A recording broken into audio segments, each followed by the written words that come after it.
So magandang araw po sa ating lahat. Ngayon po ay tatalakayin po natin ang isa sa mga kwento ni Reynaldo A. Duque na pinamagatang Daga.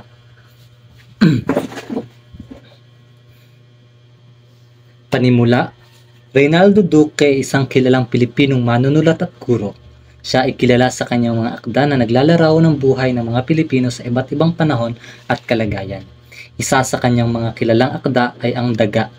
Ang galing ni Duque sa pagsasalaysay ay nagbibigay daan sa kanyang mga mambabasa na magdama at makiramay sa mga pangyayari ng kwento, pati na rin ang pag-unawa sa mga mensahe at aral na ito'y naglalaman. Ang kwentong Daga ay isang halimbawa ng kanyang husay sa pagsasalaysay at paglalarawan ng mga kwento na puno ng aral at kahulugan. Ngayon po ay hayaan niyo po kong basahin ang kwento ng Daga. So ating ilahad ang buod ng kwento.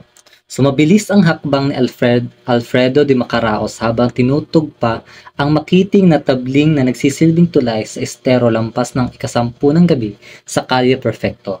Bitbit niya ang isang paper bag na namumutiktik ng laman habang kip-kip sa isang kilikili ang isang brown na envelope. Hindi niya pinansin ang isang daga na biglang tumawid sa makipot na daan. Masayang nakita ni Pidong ang kanyang asawa na si Barang at agad na hinanap ang kanilang 3 anak na sina Sinta, Carding at Perlita. Nais nitong ipagmalaki ang daladalang envelope na may lamang sertipiko bilang pagkilala kay Pidong bilang isa sa mga outstanding employee of the month. Ang mag-asawa ay nagpasama sa mga empleyadong tinanggal ng kanilang dating pinagtatrabahuhan nang mangyari ang welga ng mga obrero laban sa management ng pabrika. Buti na lang at may kakilala si Pidong na nagrekomenda sa kanya sa isang pabrikang pagmamay-ari ng isang incheck na namasukan bilang isang helper.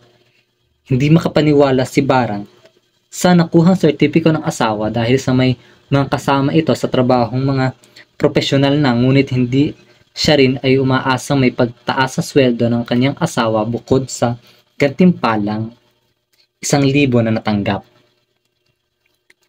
Napansin ni Pidong ang kanyang anak na si Perlita. Ito ay matamlay at mukhang may sakit. Ang 1,000 gantimpala ay naubos lang din bigla dahil sa mga gastusin sa kanilang tahanan gaya ng pambayad utang at ang natira ay binili ng gamot ni Perlita. Kinabukasan, tumaas ang lagnat ni Perlita at inudyok ni Barang si Pidong na kung pwedeng makahiram ito ng pampaospital sa kanyang amo. Pumunta si Pidong sa kanyang pinagtatrabahoan para kausapin ang kanyang manager, ngunit siya lamang ay hindi napagbigyan at pinagalitan lamang kahit pa sinabi na nitong na mamamatay na ang kanyang anak pag di ito na ipagamot sa ospital. Hindi rin nakahanap ng mapag-uutangan si Barang at nadatnan na lang ang kanyang asawa at ang anak. Umuwi si Pidong na luhaan at may sama ng loob. Nadatnan niya ang kanyang mga anak na nag-aaway ng dahil sa lollipop dahil ipinapapakain daw ito sa alagang daga ni Carding at nasabi ang mga salitang ibinansag sa bata. Ito ay ang buhay dagaraw ang kanilang pamilya. Dahil dito, nagpintig ang tenga ni Pidong at mas lalo pang nagalit. Kaya't nang makawala ang daga, hinuli niya ito at saka buong ngit-ngit itong niligis sa talampakan hanggang sa mamatay. Tumirik na lamang bigla ang mata ni Perlita at humagulhol si Barang. Napatingin si Pidong sa kanyang sertipiko at saka ito hinablot at pagkakasabit hampas sa patay ng daga habang patuloy ang pananaghoy ni Barang na yakap-yakap ang wala ng buhay na katawan ni Perlita. Ngayon ay ang pagsusuring pang nilalaman. Ang pamagat ng kwentong ito ay Daga na sinulat ni Reynaldo A. Duque. Ang paksa or tema, ang pangunahing paksa o tema ng kwentong Daga ni Reynaldo Duque ay ang determinasyon at pagtitiwala sa sarili. Ang mga pangunahing tauhan sa kwento ay sina Pidong, Barang, ang mga anak nito na sina Carding, Cynthia at Carlita. Si Pidong ay isang mapagpursigi at masipag na ama ng tahanan, at si Barang ang mapagmahal at maalagang ina. Ang pamilya ni Pidong ay simple lamang at marunong magpahalaga ng mga bagay na kanilang pinaghirapan kahit gaano kaliit ang halaga nito. Ang tagpuan ng mga kwento. Ang tagpuan ng kwento ay sa Kalye Perfecto, sa kanilang tahanan at sa pinagtatrabahoan ni Pidong sa Mandaluyong. Ang mga tagpuan na ito ay nagbibigay kulay sa kwento dahil dito naganap ang mga mahahalagang pangyayari sa buhay ng pamilya Di Macaraos. Banghay. Ang simula ng kwento. Pinapakita dito na mabilis ang hakbang ni Alfredo ni Macaraos habang tinutugpa ang makiti na tabling nagsisilbing tulay sa estero lampas sa ikasampung gabi sa Kalye Perfecto. Bitbit niya ang isang paper bag na namumukit-kit ng laman habang kip-kip sa isang kilikili ang isang brown na envelope. Hindi niya pansin ang isang daga na biglang tumawid sa makipot na daan. Masayang nakita ni Pidong ang kaniyang asawa na si Barang at agad na hinanap ang kanilang tatlong anak na sina Cynthia, Carding at Perlita. Sa simula ng kwento, makikita natin ang tagumpay sa pagsusumikap ni Pidong na makamit ang kanyang pangarap para sa kanyang mga pamilya. So sa gitna, makikita natin sa gitna ng kwento na nagkaroon ng pagbabago sa pag-iisip ni Pidong tungkol sa daga. Sa umpisa, sinasabi niyang gusto niyang patayin ang daga para makamit ang kanyang pangarap.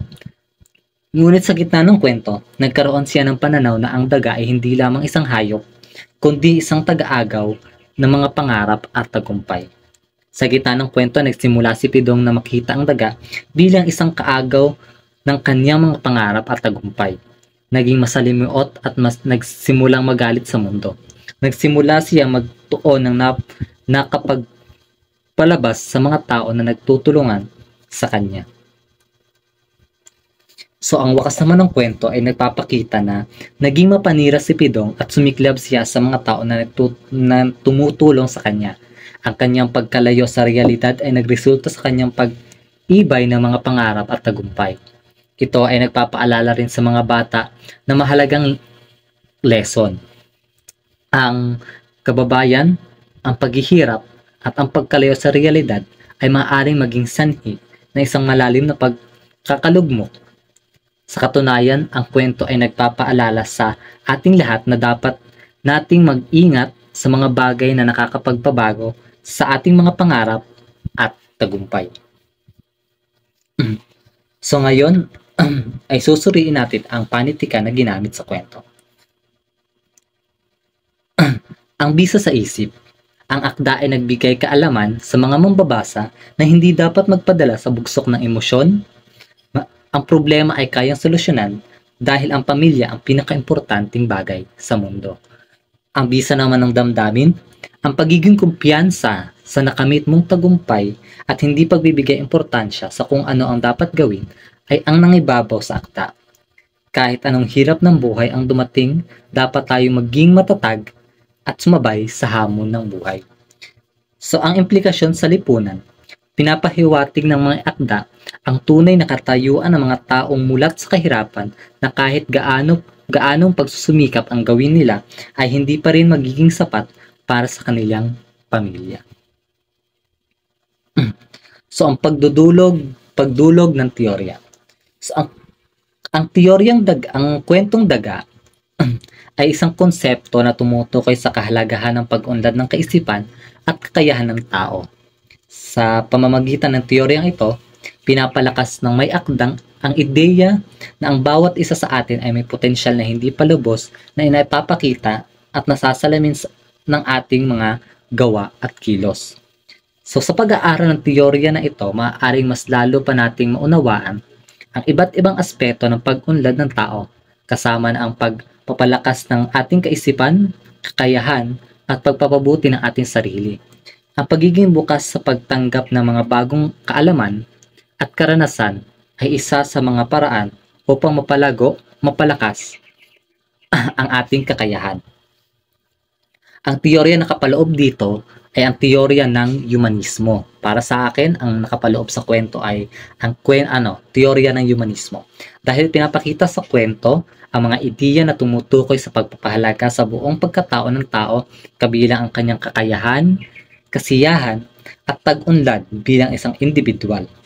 Layunin nito na bigyang halaga ang personal na karanasan at pag-unlad ng tao sa kabuuan nito. Pangkalahatang talaka, ang pangkahalatan, ang konsepto ng daga ni Reynaldo Duque ay maaaring tukuyin ang kahalagahan ng pagpapaunlad ng sariling kakayahan at kaisipan ng bawat tao. Ito ay maaaring tumutukoy sa pagpapalakas ng individual sa pamamagitan ng pagtanggap ng mga bagong kaalaman, pag-unlad ng personal na kasanayan, at pagsusulong ng positibong pagbabago sa sarili. Maaaring naisip na ang bawat isa sa atin ay may potensyal na hindi pa lubos na naipapakita at ang patuloy na pagpapalakas ng pagpapabuti ng ating sarili ay mahalaga upang maabot natin ang ating pinakamataas na kakayahan at tagumpay.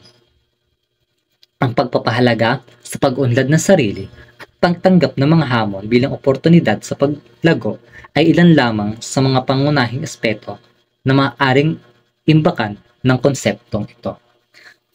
At iyon po ang pagsusuri sa kwento ng daga ni Reynaldo A. Duque. Maraming salamat po.